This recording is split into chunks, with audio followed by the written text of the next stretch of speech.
Good morning dear students, welcome to DNA commerce. कसे आहात? I hope मजेत असाल आणि अकाउंटन्सी एन्जॉय करत असाल फक्त DNA कॉमर्ससोबत. तर विद्यार्थी मित्रांनो, तुम्हाला सर्वांना माहीतच आहे 11th कॉमर्स 11वी कॉमर्स या वर्गासाठी आपली लेक्चर सिरीज चालू आहे आणि अतिशय महत्त्वाची लेक्चर सिरीज आहे विद्यार्थी मित्रांनो, कारण याच्यामध्ये आपण पूर्ण टॉपिक शिकत आहोत जर्नल. आणि जर्नलचे आपले थेरी लेक्चर झालेले आहे, प्रॉब्लेम आपले सुरू झालेले आहे आणि आजच्या लेक्चरला सुद्धा एक नवीन जर्नलचा प्रॉब्लेम आज आपण सॉल्व्ह करून घेणार आहोत. प्रॉब्लेम तुम्हाला स्क्रीनवर दिसतच आहे. तर प्रॉब्लेममध्ये ट्रान्झॅक्शन दिले जातात, तुम्हाला माहितीच आहे. तर प्रॉब्लेम सोडवण्या अगोदर जर विद्यार्थी मित्रांनो तुम्ही जर आपल्या चॅनलला नवीन आलेला असाल तर आपल्या व्हिडिओला लाईक करत चला, आपल्या चॅनलला सबस्क्राईब करा आणि जास्तीत जास्त कॉमर्सच्या विद्यार्थ्यांपर्यंत हा चॅनल शेअर करा. कारण आता तुमचा सर्व अकाउंटन्सीचा सिलेबस फ्री ऑफ कॉस्ट कुठे अवेलेबल आहे? फक्त DNA कॉमर्स या यूट्यूब चॅनलवर. तर चॅनलला सबस्क्राईब करा आणि जास्तीत जास्त शेअर करा. प्रॉब्लेम विद्यार्थी मित्रांनो, ट्रान्झॅक्शन दिले जातात आणि त्याच्यावरून जर्नल एंट्री आपल्याला करायची आहे. तर generalized the following transactions in the books of mister Gupta. Mister Gupta हा बिझनेसचा ओनर आहे आणि त्याचे काही ट्रान्झॅक्शन बिझनेसचे दिलेले आहे, त्याच्यावरून आपल्याला जर्नल एंट्री करायची आहे. मग मार्च 2025 डेट सगळ्यात अगोदर लिहा. डेट कॉलममध्ये मार्च 2025 आणि पहिल्या तारखेचं ट्रान्झॅक्शन 1 तारीख. तर पहिल्या तारखेचं transaction started business with cash. Business सुरू करण्यासाठी कॅश आणली 1,20,000. तर तुम्हाला मी सांगितलेलं आहे प्रत्येक ट्रान्झॅक्शन वाचायचं, ट्रिक वापरायची. कॅश तुमच्याकडे येत आहे का तुमच्याकडून जात आहे. जर आपण बिझनेसच्या पॉईंट ऑफ व्ह्यूने विचार करतो, मग बिझनेसमध्ये कॅश येत आहे का बिझनेसमधून कॅश जात आहे. जेव्हा जेव्हा कॅश तुमच्याकडे येणार कॅश अकाउंट एंट्री करताना डेबिटला लिहायचं. जेव्हा जेव्हा कॅश जाणार एंट्री करताना कॅश अकाउंट क्रेडिटला लिहायचं. बस एवढंच करायचं. मग बिझनेस सुरू करण्यासाठी कॅश आणली 1,20,000. मग बिझनेसमध्ये कॅश आलेली आहे, मग कॅश आली तर कॅश अकाउंट कुठे येणार? डेबिटला. मग कॅश अकाउंट आपण घेणार डेबिटला. Cash account debit. 2 आता क्रेडिटला काय देणार? तर विद्यार्थी मित्रांनो, बिझनेस सुरू करण्यासाठी जेव्हा आपण कॅश आणतो, बिझनेसचा मालक बिझनेसचा ओनर जेव्हा बिझनेस सुरू करण्यासाठी कॅश इन्व्हेस्ट करतो तेव्हा त्या कॅशला म्हणतात कॅपिटल. तो त्या ओनरचा काय आहे? कॅपिटल आहे. म्हणजे जेव्हा जेव्हा हा ट्रान्झॅक्शन येणार, बिझनेस सुरू करण्यासाठी कॅश आणली, तेव्हा दुसरा अकाउंट तुमचा नेहमी कोणता असेल? कॅपिटल. मग कॅपिटल आपला क्रेडिटला येणार. क्रेडिटची सुरुवात आपण 2 ने करतो.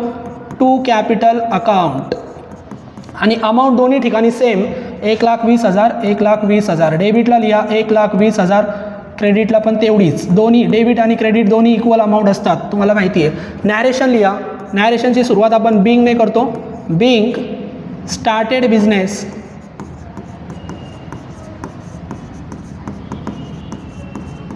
With cash. बिझनेस सुरू केला कॅशसोबत. तर पहिला ट्रान्झॅक्शन आपला झाला 3 तारीख लिहा डेटमध्ये. 3 तारखेचा ट्रान्झॅक्शन आपण लिहितोय. ट्रान्झॅक्शन काय? Deposited cash into bank. Deposit म्हणजे भरणे. आपण कॅश किती? 10,000 रुपये कुठे भरली? बँकेत भरली. असे ट्रान्झॅक्शन आपले झाले. कॅश बँकेत भरली म्हणजे कॅश आपल्याकडून गेली. कॅश गेली म्हणजे कॅश अकाउंट क्रेडिटला आणि दुसरा अकाउंट कशात गेली? कॅश बँकेमध्ये. मग बँक अकाउंट डेबिटला. मग एंट्री होणार बँकेमध्ये कॅश गेली म्हणजे बँक अकाउंट डेबिट.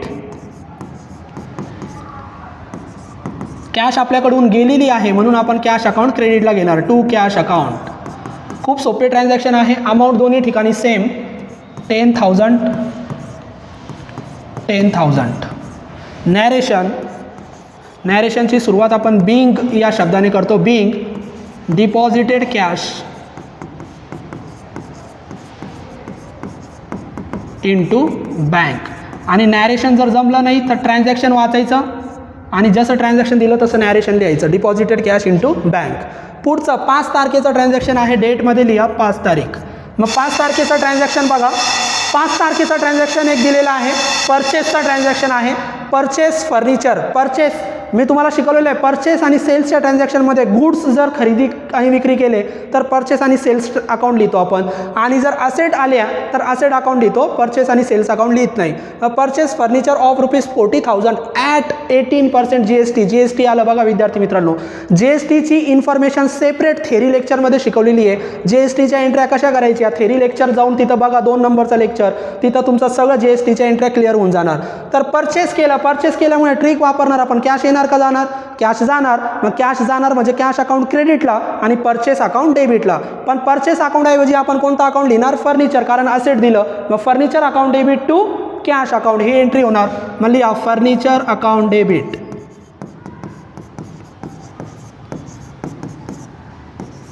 मग furniture account debit to cash account. परंतु विद्यार्थी मित्रांनो GST दिलं तर GST दिलं तर आपण furniture account debit to cash account ही एंट्री नाही करणार, त्याच्यामध्ये GST घेणार. मग GST आपण कॅश सोबत लिहितो का प्रोडक्ट सोबत लिहितो? मी तुम्हाला शिकवलेलं आहे प्रोडक्ट सोबत, म्हणजे आपण असेट सोबत GST लिहितो. मग GST असेट जर डेबिटला आलं तर GST सुद्धा कुठे येणार? डेबिटला.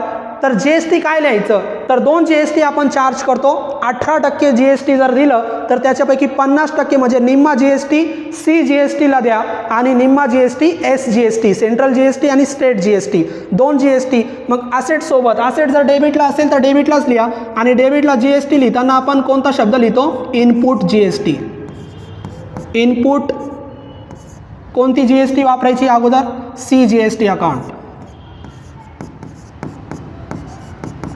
हे पण डेबिटला.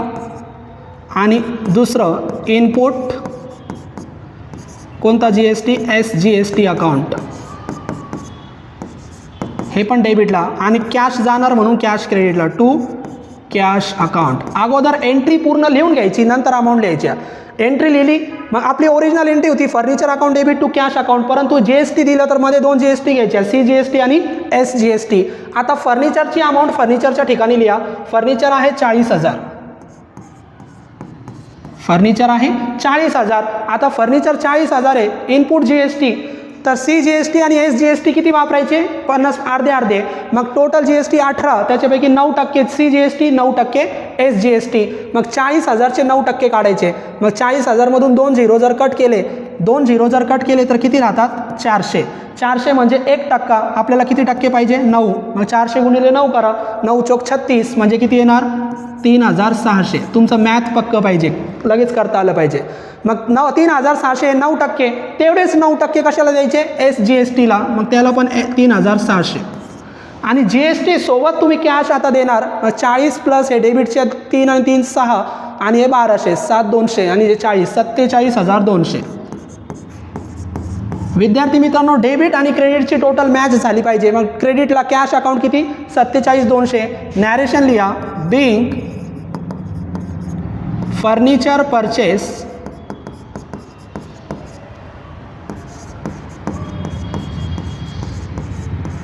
ॲट किती टक्के GST? 18%. आणि त्याच्यापैकी 9% CGST, 9% SGST. या पद्धतीने आपण GSTची ट्रान्झॅक्शन सोडवलं विद्यार्थी मित्रांनो. हे आपण इरेज करून घेऊया. तर तुम्हाला GST सोडवता आलं पाहिजे. अजून एक शॉर्टकट ट्रिक सांगतो.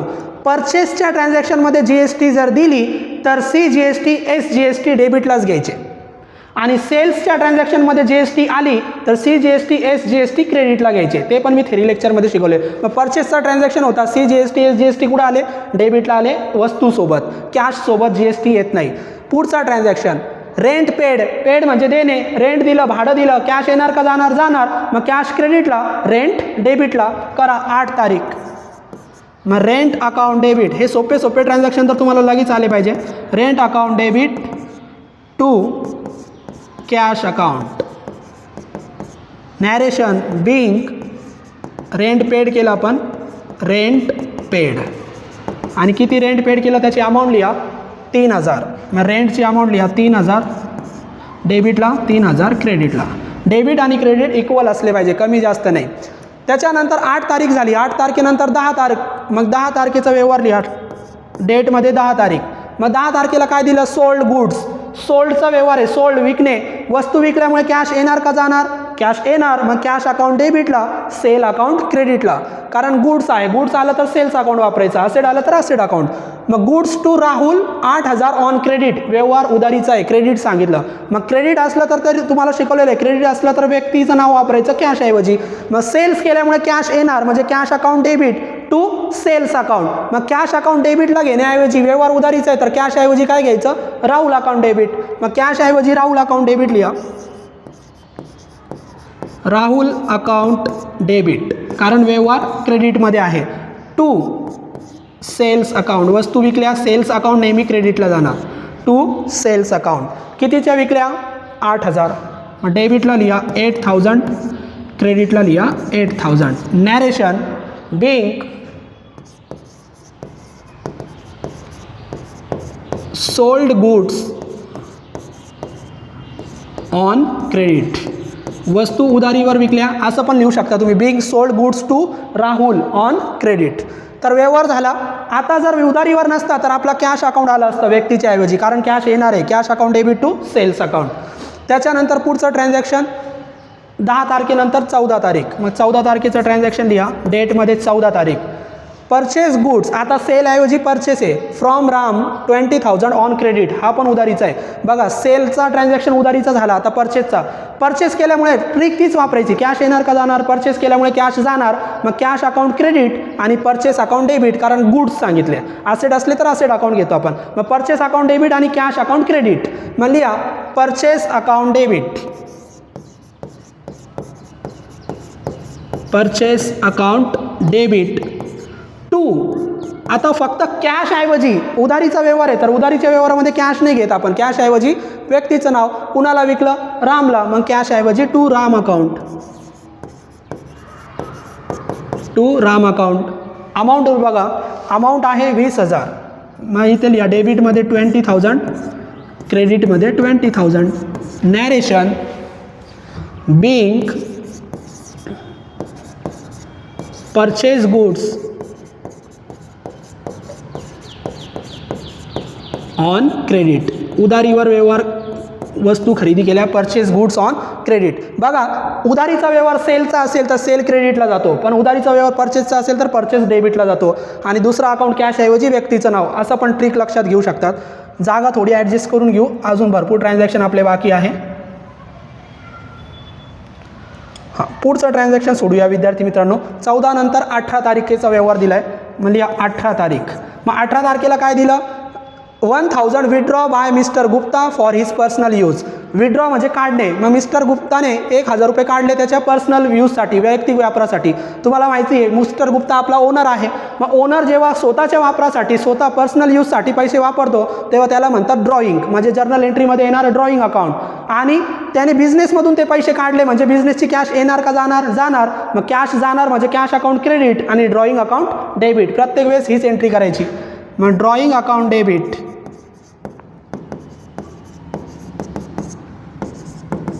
टू आपली कॅश जाणार आहे म्हणून cash account. To cash account. किती रुपये काढले त्याने? 1,000. मग डेबिटला लिहा 1,000, क्रेडिटला लिहा 1,000. Narration being withdraw for personal use.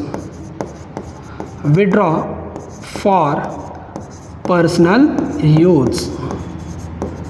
स्वतःच्या वापरासाठी त्यांनी पैसे काढले. नॅरेशन म्हणजे त्याचं थोडक्यात वर्णन करतोय आपण ट्रान्झॅक्शनचं. 18 तारखेनंतर 21 तारीख. मग 21 तारीख लिहा. 21 तारखेचा व्यवहार बघा. रिसिव्ड शब्द, पेड म्हणजे देणे, परंतु रिसिव्ड म्हणजे मिळणे. मग काय मिळालं? कमिशन 4,000 मिळालं. म्हणजे कॅश आली का गेली? आली. कॅश आली म्हणजे कॅश अकाउंट डेबिट. आणि कशामुळे आली? कमिशनमुळे. मग कमिशन अकाउंट क्रेडिट झाले एंट्री. मग कॅश अकाउंट डेबिट, कारण कॅश मिळाली आपल्याला. कॅश मिळाली तर कॅश अकाउंट डेबिटला घ्यायचं. कॅश अकाउंट डेबिट कशामुळे मिळाली? To commission account. To commission account. Amount किती? 4,000. मग अमाऊंट लिहा 4,000 डेबिटला, 4,000 क्रेडिटला. Narration being commission received. Being commission received. पुढचा ट्रान्झॅक्शन विद्यार्थी मित्रांनो 23 तारखेचा आहे. डेट लिहा 23 तारीख. मग 23 तारखेचा व्यवहार बघा. सोल्ड. सोल्ड म्हणजे विकणे. कम्प्युटर विकलं. मग असेट विकल्या तर सोल्ड सेल अकाउंट नाही, असेट अकाउंट. मग कम्प्युटर अकाउंट. सेल 50,000चं आणि GST सांगितलं. GSTच्या एंट्र्या कराव्या लागतील. ज्या वेळेस GST सांगितलं त्यावेळेस 2 GST घ्यायच्या, CGST आणि SGST. टोटल GSTच्या अर्ध्या म्हणजे 9% आणि 9%. मग सोल्ड पहिले ट्रिक वापरा. सेल केल्यामुळे कॅश येणार का जाणार? सेल केल्यामुळे कॅश येणार म्हणजे कॅश अकाउंट डेबिट टू सेल्सच्या ऐवजी असेटचं नाव. मग काय विकलं? कम्प्युटर. मग cash account debit to computer account ही एंट्री होणार. मग कॅश आपल्याकडे येणार. मग लिहा कॅश अकाउंट डेबिट टू. आता सेल्स ऐवजी असेटचा उल्लेख दिला. मग परचेस आणि सेल्सच्या एंट्रीमध्ये असेटचा उल्लेख जर आला तर परचेस आणि सेल्स शब्दाऐवजी असेट अकाउंट लिहितो. मग काय लिहायचं? Cash account debit to computer account. To computer account. आणि तुम्हाला माहिती GST सांगितलं, GST नसतं तर एंट्री संपली, पण GST सांगितलं तर GST आपण वस्तूसोबत घेतो. वस्तू कोणती? एक कम्प्युटर. मग कम्प्युटर क्रेडिटला आला तर GST सुद्धा क्रेडिटलाच घ्यायच्या. 2 GST घेतो आपण. कोणत्या 2 GST? टू CGST अकाउंट आणि अजून एक कोणती घेतो? To SGST account. आणि आता अमाऊंट लिहायच्या. मग अमाऊंट अगोदर असेटची लिहायची, कॅशची लिहू नका. कॅश किती मिळणार आपल्याला माहीत नाही. मग कम्प्युटर कितीचा बघा व्यवहारामध्ये. कम्प्युटर आहे 50,000चा. मग कम्प्युटर समोर लिहा, क्रेडिटला लिहा, कारण कम्प्युटर क्रेडिटला आहे. 50,000चा कम्प्युटर आहे. आता तुम्हाला माहिती आहे GST आपण 2 घेतो, CGST आणि SGST. थोडी जागा ॲडजस्ट करू, तुम्हाला ते दिसेल. हां,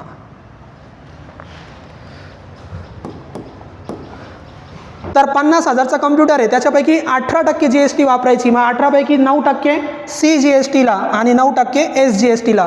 50,000मधून 2 झिरो कट केले तर 1%. मग 2 झिरो कट केले म्हणजे किती राहतात? 500. 500 गुणिले 18चे निम्मे 9. मग 500 गुणिले 9 करा. किती येतात? किती येतात करा? 500 गुणिले 9. मग 9 5 आहे 45. किती येतात? 4,500. मग 4,500 CGSTला आणि 4,500 तेवढेच कितीला? SGSTला. या पद्धतीने तुम्ही काढा. मग 50,000 आणि हे 4.5 आणि 4.5 9. मग 50 आणि 9 किती झाले? 59,000 रुपये आपल्याला मिळणार आहे. टोटल ते कॅश समोर लिहा. या पद्धतीने GSTची एंट्री तुम्हाला करता आली पाहिजे. मग GSTची टोटल कॅश किती? 59,000. त्याच्यापैकी 4,500 CGST, 4,500 SGST. हे 9% आपण कसे काढले ते मी इरेज करतो. नॅरेशन लिहा. Being computer sold at 18% GST. आणि त्या 18पैकी 2 GST, CGST 9%, SGST 9%. या पद्धतीने GSTच्या एंट्री करा. आणि इथं आपलं एक शब्द राहिला विद्यार्थी मित्रांनो, जो मी तुम्हाला राहिला आपल्याकडून चुकून. जेव्हा जेव्हा तुम्ही क्रेडिटला GST घेणार तेव्हा डेबिटला आपण इनपुट शब्द वापरतो, क्रेडिटला आपण आउटपुट शब्द वापरतो. मग टू आउटपुट CGST आपण पूर्ण इरेज करूनच लिहूया.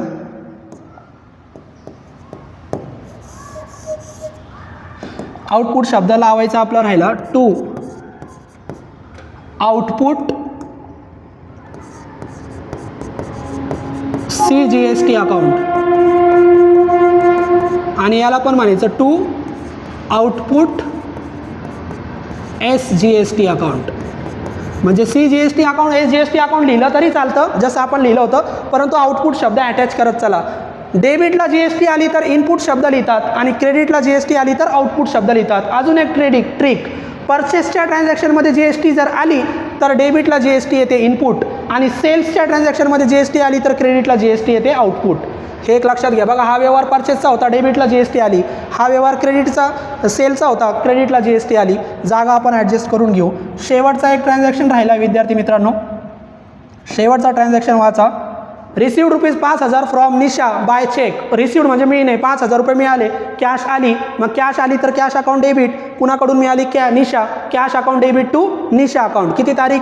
27 तारीख. परंतु कशी मिळाली? चेकने. चेक म्हणजे बँकेचा संबंध. मग तुम्हाला सांगितलं चेकने मिळाली तर कॅश ऐवजी फक्त बँक अकाउंट लिहा. मग कॅश अकाउंट डेबिट ऐवजी बँक अकाउंट डेबिट. मग बँक अकाउंट डेबिट, कॅश ऐवजी फक्त बँक अकाउंट लिहा कारण चेकने मिळाले. टू कुणाकडून मिळाले? Nisha account. To Nisha account. किती मिळाले? 5,000. मग डेबिटला लिहा 5,000, क्रेडिटला लिहा 5,000. Narration being cash received by cheque. चेकने कॅश मिळाली म्हणून बँकेचा उल्लेख झाला. चेकने मिळाली नसती तर आपण एंट्री केली असती cash account to Nisha account. व्यवहार सगळे संपले विद्यार्थी मित्रांनो. टोटल करा. डेबिट जेवढी तेवढीच क्रेडिट आली पाहिजे. मग इथं लिहा टोटल आणि तुम्ही चेक करा, मी करून ठेवतो. टोटल 2,77,200. डेबिट तेवढीच क्रेडिट 2,77,200. तेवढीच क्रेडिट आली पाहिजे 2,77,200. या प्रॉब्लेममध्ये महत्त्वाचा होता GSTचं ट्रान्झॅक्शन आलं. GST परचेसमध्ये आले तर डेबिटला जी एस टी जाणार आणि सेल्समध्ये जी एस टी आले तर क्रेडिटला जी एस टी जाणार. जी एस टी फक्त टोटल जी एस टीच्या अर्धे टक्के सी जी एस टीला आणि अर्धे एस जी एस टीला. परचेसमध्ये डेबिटला लिहा आणि सेल्समध्ये क्रेडिटला लिहा. डेबिटला लिहिलं तर इनपुट जी एस टी शब्द वापरा आणि क्रेडिटला लिहिलं तर आउटपुट जी एस टी शब्द वापरा. आपण परत जी एस टीच्या एंट्रीचे प्रॅक्टिस करणारच आहोत. आय होप तुम्हाला प्रॉब्लेम समजला असेल. अजून पुढच्या लेक्चरला नवीन प्रॉब्लेमची आपण प्रॅक्टिस करू. थँक्यू.